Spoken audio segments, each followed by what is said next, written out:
Alright, hello everybody. I thought today would be a good day to maybe dig into some astrology, maybe talk about a few things, plus get a few things off my chest and, talk about the few things that grinds my fucking gears about being not only an astrologer, but some of the interesting questions that we always seem to get. And the one thing that does grind my fucking gears is when someone comes to me and I say something that's astrologically, based, or, something that's, correlated or just astrological, or about astrology. The person goes, what does that mean? Like, the moon right now is transiting through Taurus, and the person's like, what does that mean? Well, it means that the moon right now is transiting through the constellation of Taurus. It's like, okay, well, and I get it, I do. So you really should be like, well, right now when it comes to the collective, emotions are a lot more grounded and stable, and the moon's not as all over the place, and it's going to be about comfort and not only just comfort, but very Venus type things, as well as things that are correlated and linked to Taurus. Also too, if you naturally have a moon in Taurus, you're going to have a lunar return, and that can be amplified for as well, and also depends on if coming out or going into a new or full moon, and just different shit like that, and also too based off your sun sign. So anyways, like for me example, the moon is transiting through my 11th house. My 11th house is Taurus. I have Chiron in my 11th house there. Across from my 11th house to my 5th house, I have Uranus and Pluto and in Scorpio. And so the moon transiting through the 11th is going to be aspecting my Uranus and Pluto. So not only is it going to bring out a lot of the Uranian things, like, ideas and thinking into, higher levels of, not just thinking into higher levels of different areas, going deep into thought, but also too, want to be innovative and creative, and plus, being in my 5th house, and then with Pluto, it's going to want to dive in deep and, and maybe connect more in with that psyche of the soul and combine it all together, and it could be a really good fucking day. So 11th house is the house of, networking, friends, gains, hopes, wishes, dreams. 5th house is, pleasure, children, where you express your creativity. So let's see here, gambling and speculative gains, performance, and some other things, 5th house. So, that's going to be the theme for me when it comes to the moon. Now with the sun being in Cancer, that's my 1st house. I'm a Cancer rising. So of course it's going to be about home and things correlated to home and comfort and, land and emotions and feelings and, wanting to connect and being able to, emotionally connect with other people and being a little bit more empathetic, and maybe be a little bit more in a higher state of being receptive to not only just other people's emotions, but having to jumble through and find a way. Oh, ground it out with that Taurus moon. See, there we go. See, okay, so wrapped it back around. All right, so first I want to say, learning your chart learning your chart or going to an astrologer to do your chart for you. Now, people always, pull the chart, like, so what can you tell me about my chart? I can tell you anything, what do you want to know? And people have to realize you can start as a child learning your chart, and it would still take lifetimes to actually go through everything.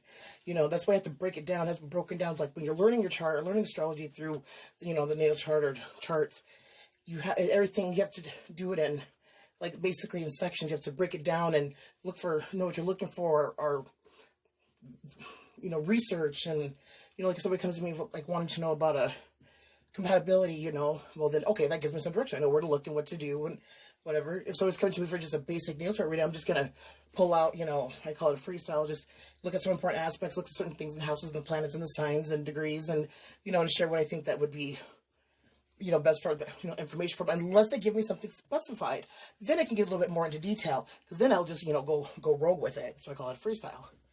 So, all right, I'm doing my makeup right now. Hold on, I'm going to pause this for a minute. I got to put a bit more foundation on and get my mascara out. One moment. All right, so astrologically speaking is, I guess, good topic, astrologically speaking, for July 15th, 2020. Tomorrow there's a lot of birthdays happening. Oh, July 16th just must have been a huge baby boom of birthing for a lot of women, because I know so many people with that birthday. Let's see here. Yellow, no. And where the fuck is my liquid eyeliner? There it is. Let me see here. So, to break it down numerology into it, today's a 7, that's Neptune rule. Today's a 15, that's not only just linked with Capricorn and the Devil card, but also breaks down to a 6, which is Venus. And 2020 is a 4, so that would be Uranus. So Uranus, Venus, and Neptune. So Venus is having a little, you know, kind of sandwiched in there with the Uranian energy of the crazy mad scientist and the high and stoned and spaced out psychedelically, not grounded in the other realms of life, and just checked out and sensual, sexual, and artistic and musically inclined Neptune, illusions and things that take us out of reality. This should be very interesting. And of course, Cancer is ruled by the moon. Moon's in Taurus, so that grounds all the energies in just nicely. I did see that Saturn's at 29 degrees, which is very interesting as well. And Capricorn with Jupiter and Pluto. And Mercury's little punk ass came out of retrograde 2 days ago, shadow period. He's still wreaking havoc like a little asshole as usual. I think he fucking does that even when he's direct. I mean, seriously, come on now. Let's see. And I'm trying to think if there's anything else actually you can pinpoint on. Nope. So, and then when you add the 7, 15, and 2020, which is 7, 6, and 4,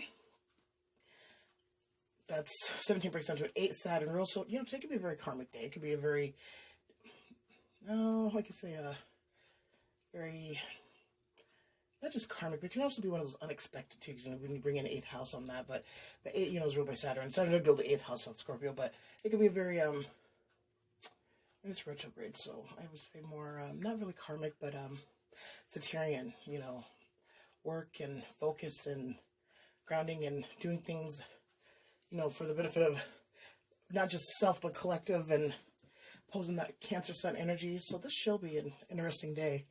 Let me step away here from doing my eyeshadow. I did want to pull some cards. Let's see here. Alright. Oops. Did not mean to do that. Alright. One moment. Alright, so I figured, you know, with the numerology, I pulled out just my regular deck of cards. And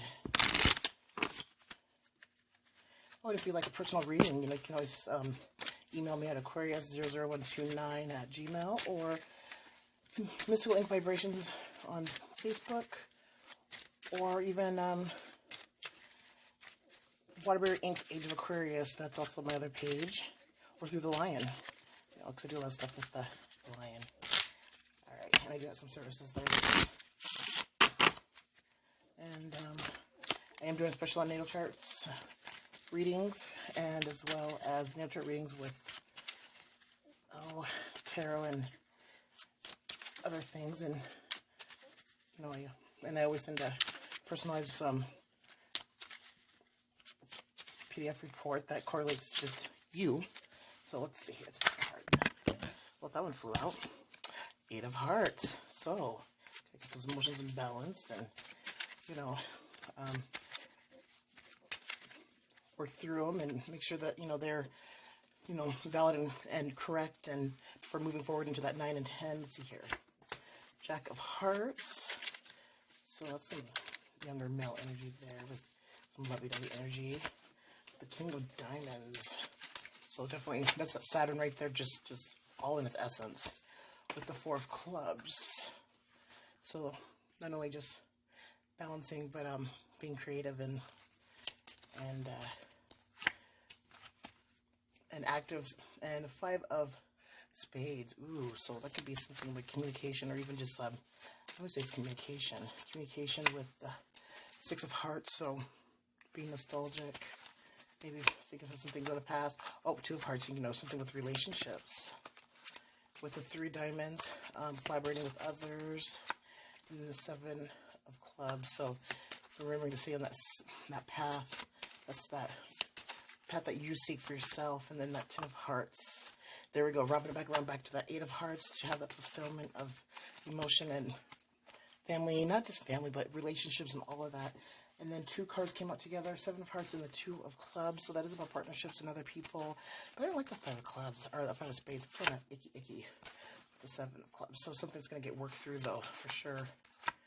With the king of clubs. So yeah, staying fiery, and that's definitely some fiery masculine energy with the ace of hearts. So being, you know, definitely staying forward and active, and also being aware of emotions and feelings, and with the 9 of clubs, and also being aware of that 9 of spades. I'm sorry, you know, not getting stuck in that detriment of the mind, and with the 6 of diamonds. So wanting to manifest abundance of wealth and money. And the last card I'm pulling is the 2 of diamonds, and that's collaborating with somebody else, partnerships, relationships. I mean, very fitting. And then I'm going to pull an oracle, and we got strength card, strength. So this is very self-explanatory, you know, and pulling out that strength and using that strength for not only just creative things, but, you know, staying focused and moving forward and getting things done.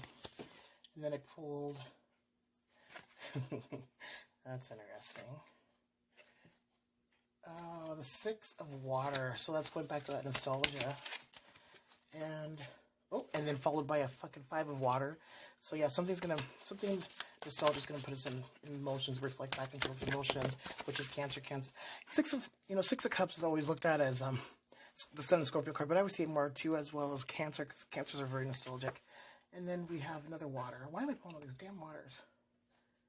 So it's 8 of waters, which is like the 8 of hearts. So same balance of those emotions and being aware, and, you know, doing that check-in of making sure that if it's what you need or what you need to do emotionally and with your feelings and connecting with others and relationships, you know, before going to that 9-10, exalted out, you know, into the good stuff of emotions and feelings and family and